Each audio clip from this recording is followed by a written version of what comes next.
Hello बच्चों, कैसे हो? आपका स्वागत है त्रिपाण स्टडी सेंटर में। आज जो हम करने जा रहे हैं कक्षा 11वीं सीबीएसई एनसीईआरटी के अंतर्गत जो है हम इतिहास करेंगे।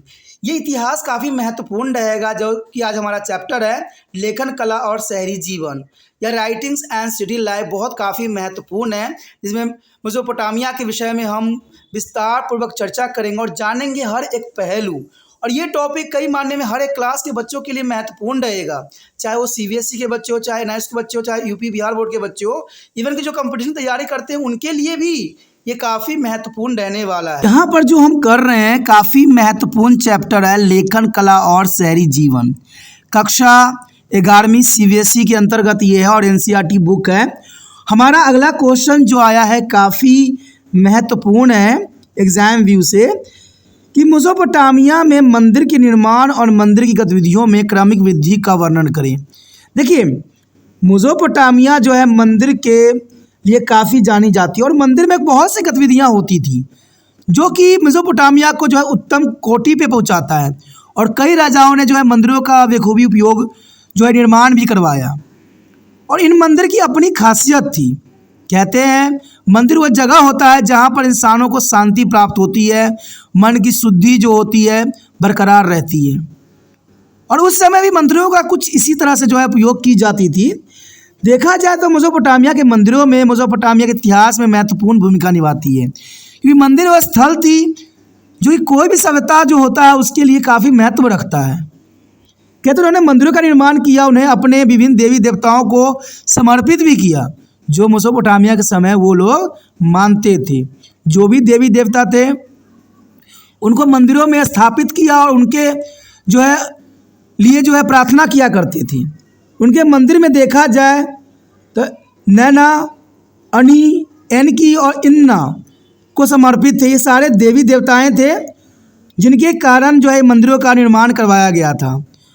और इन चार देवताओं के अलावा प्रत्येक शहर का अपना देवता होता था, जिस संबंधित शहर का रक्षक भी माना जाता था। यानी उस समय देवताओं को शहर के रक्षक के रूप में जो है मान्यता प्राप्त थी और इसलिए हर शहर का अपना एक अलग देवता हुआ करता था मेसोपोटामिया के शहर के अंतर्गत।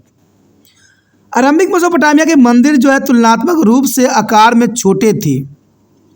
यानी देखा जाए आरंभिक मेसोपोटामिया के मंदिर जो है तुलनात्मक रूप से काफ़ी आकार में छोटे थे और वो भी कच्चे ईंटों से बने हुए होती थी, क्योंकि उस समय पक्की ईंटें के बारे में किसी को भी नॉलेज नहीं था।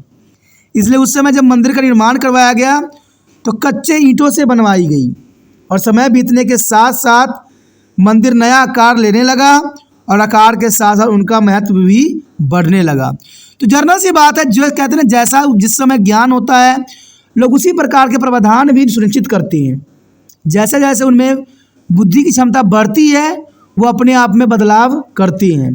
तो यहाँ मंदिर के आकार में भी बदलाव देखने को मिला। पहले वो कच्ची मिट्टियों से जो है ईंट बनाया करते थे और उससे मंदिर का निर्माण होता था। बाद में ये पक्की ईंटों का उपयोग करने लग गए और जिसके कारण मंदिर का आकार में भी काफ़ी परिवर्तन हुआ और काफ़ी जो है अलग दृश्य देखने को मिला।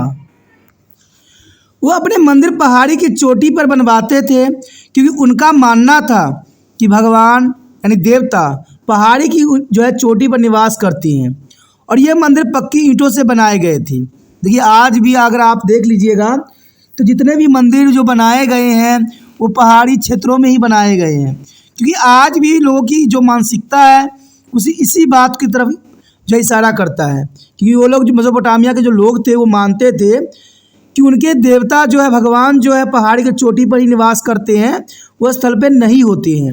इसलिए जितना भी मंदिर का उस समय निर्माण करवाया गया वो बड़े बड़े जो है पहाड़ियों पर ही निर्माण करवाया गया और इनके मंदिर जो थे वो काफ़ी पक्की ईंटों से भी बनाए गए, जो ये काफ़ी महत्वपूर्ण थे। कहते इन मंदिरों की एक अनोखी विशेषता यह थी कि इनकी बाहरी दीवार नियमित अंतराल पर अंदर और बाहर की ओर झुकी हुई थी। ये काफ़ी महत्वपूर्ण यहाँ पर जो है इसकी विशेषता थी कि मंदिर जो थी बाहर दीवार नियमित अंतराल पर अंदर और बाहर की ओर झुकी हुई थी, अंदर और बाहर जो है झुकी हुई थी। मंदिर में एक आंगन था और उसके चारों ओर कमरे थे। देवता की छवि मुख्य अक्ष में स्थापित की गई थी। जैसे देखिए घरों के निर्माण होता था, सेम वही जो है प्रोसीजर उन्होंने मंदिरों के निर्माण में भी करवाया।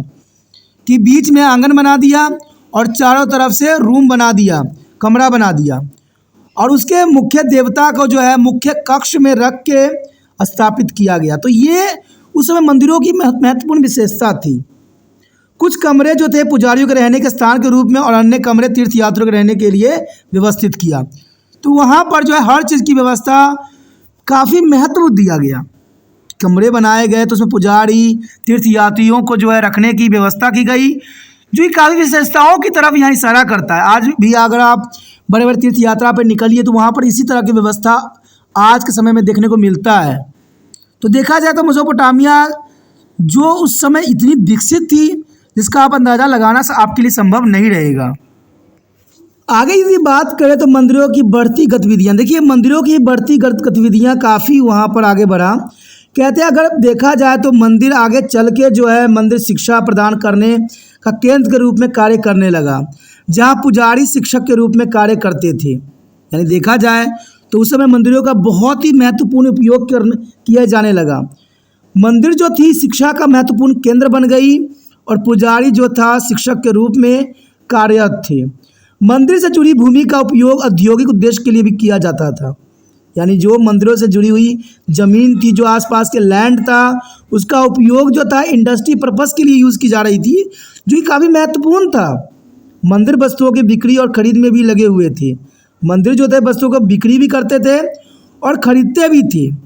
व्यापारियों को अग्रिम ऋण भी देते थे और उस पर ब्याज वसूल भी करते थे। यानी देखा जाए तो सारी बात जो आज के समय हो रही है वही उसमें मंदिरों का कार्य प्रणाली रह गई कि ब्याज देना, ब्याज वसूलना, सामानों को बेचना, मंदिरों के सामने इंडस्ट्री लगाना, ये सारे मेसोपोटामिया की विशेषताओं में से महत्वपूर्ण विशेषता थी, जो कि गतिविधियों के रूप में जाना जाता है। लोगों ने अपने देवताओं के सेवा के लिए अनाज, दही, खजूर आदि चढ़ाया करते थे। यानी उस समय चढ़ावा जो थी अनाज, दही, खजूर आदि जो चढ़ावे के रूप में चढ़ाया जाता था अपने देवताओं को, और उन्होंने अपना आशीर्वाद देने के लिए बैल, भेड़, बकरी आदि भी बलि दी जाती थी। यानी उस समय बलि प्रथा भी काफ़ी जोर पे प्रचलित थी। उसमें बैल, भेड़, बकरी आदि की बलि दी जाती थी, देवी देवताओं को चढ़ाया जाता था। तो ये भी उस समय प्रावधान था। मंदिर जो था मनोरंजन के केंद्र के रूप में भी काम करते थे और लोगों को एक दूसरे से मिलने और नई ऊर्जा पाने के लिए एक साझा मंच प्रदान करते थे। यानी देखा जाए तो यहाँ पर मेसोपोटामिया के समय के अंतराल में मंदिर की भूमिका काफ़ी महत्वपूर्ण थी। सारे गतिविधियाँ जो थी मंदिर के आसपास ही निहित थी, इसलिए मंदिर को विशेषता यहाँ पर काफ़ी महत्वपूर्ण अपना स्थान रखती है। और ये काफ़ी ज़रूरी क्वेश्चन है एग्ज़ाम व्यू से। अगर आपको समझ में आया, अच्छा लगा और आप दिल से त्रिपाण चंद्र का मदद करना चाहते हो, विश्वास है करने की मदद, तो जर्नल सी बात है जितना हो सके वीडियो को शेयर कीजिए। जितना शेयर कीजिएगा उतना दूसरे बच्चों तक ये वीडियो पहुंचेगा और दूसरे बच्चे भी लाभान्वित हो सकेंगे। और पहली बार मेरे चैनल पे आए हो, पहली बार वीडियो देख रहे हो, तो जर्नल सी बात है चैनल को सब्सक्राइब कीजिए, क्योंकि अगर बाद में अगर आप रिसर्च कीजिएगा तो शायद आपको त्रिपाण चंद्र प्राप्त न हो, क्योंकि कहते हैं ये चैनल अभी इतना पुराना भी नहीं है जो आपको रिसर्च में बहुत आसानी से आ जाए। इसलिए दोस्तों जितना हो सके चैनल को सब्सक्राइब कीजिए, क्योंकि जो बात अच्छी लगती, जो सत्य है और जो आपके लिए ज़रूरी है उसको अपने मोबाइल में सेव कर लेने में ही फ़ायदा होता है।